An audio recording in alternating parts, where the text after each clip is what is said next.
3-4 दिन से मैं कुछ ऐसा पढ़ रहा हूँ जिस वजह से मेरे कुछ ऐसे मिथ थे जो क्लियर हो चुके हैं।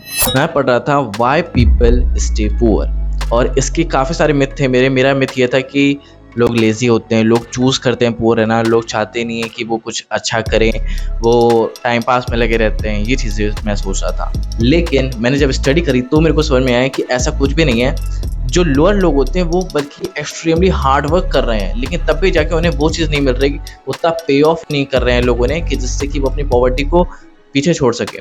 और इसका कोई एक कारण नहीं है, ये पूरा एक लूप है, पॉवर्टी ट्रैप लूप। मेन कारण ये है कि लोअर स्किल है तुम्हारे पास, लेस एजुकेशन है, तुम्हारे पास पुअर फाइनेंशियल हैबिट्स है, तुम्हें फाइनेंस कैसे करना है ये नहीं पता, तुम्हें पता नहीं सेविंग क्या होती है, तुम्हें पता नहीं कि फ्यूचर में पैसा कैसे काम करता है, तुम्हारे पास कोई एसेट नहीं है, तुम्हारे पास कोई अपॉर्चुनिटीज़ नहीं है, तुम्हारे अंदर टेकिंग रिस्क एबिलिटीज़ है ही नहीं। तो इतनी सारी चीज़ें जब तुम्हारे पास नहीं होती है तब जाके तुम एक लूप में फंस जाते हो जिसका नाम होता है पॉवर्टी ट्रैप।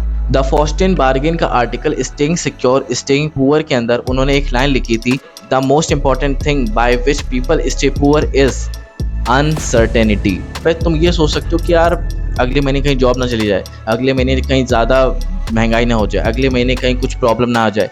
ऐसे करते हो तो तुम्हारे पास एक सर्टेनिटी होती नहीं है, तुम अनसर्टेनिटी पे रहते हो हमेशा। फिर तुम डिपेंड करते हो आज के अंदर कि मैं आज कैसे सर्वाइव कर सकता हूँ, मैं कैसे आज खुद को बचा सकता हूँ, और यहीं पे जाकर तुम फंसते हो पॉवर्टी के ट्रैप में। अब तुम मुझसे पूछ सकते हो प्रियांशु फिर मैं इस चीज़ से बचूं कैसे? उसके लिए सिंपल लॉजिक है कि B greedy, understand the world. तुम इस दुनिया को समझो, हंसी मजाक के लिए नहीं, तुम्हें इसे समझना पड़ेगा कि कैसे वर्ल्ड चल रहा है। तुम्हें थोड़ी क्यूरियोसिटी लानी होगी अपने अंदर कि कैसे काम करना जाता है, कैसे चीज़ें बनती है, कैसे मैं आगे बढ़ सकता हूँ। बुकें पढ़ो, 100 बुकें आती है द साइकोलॉजी ऑफ मनी।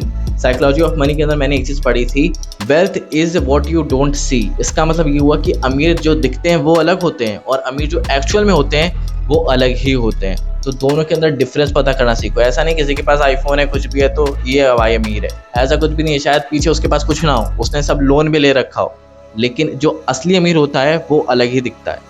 इस चीज़ को समझो, अंडरस्टैंड द वर्ल्ड। तुम समझो साइकोलॉजी क्या होती है पैसे की, पैसा बनता कैसे। जब इन चीज़ों के बारे में पढ़ोगे तब तुम्हें समझ में आएगा कि तुम कैसे पैसे बचा सकते हो, पैसे कैसे कमा सकते हो और उन्हें कैसे सही टाइम पे यूज़ कर सकते हो। और खुद के लिए चीज़ें खुद ही सही करनी पड़ती है, कोई दूसरा आके नहीं करता है।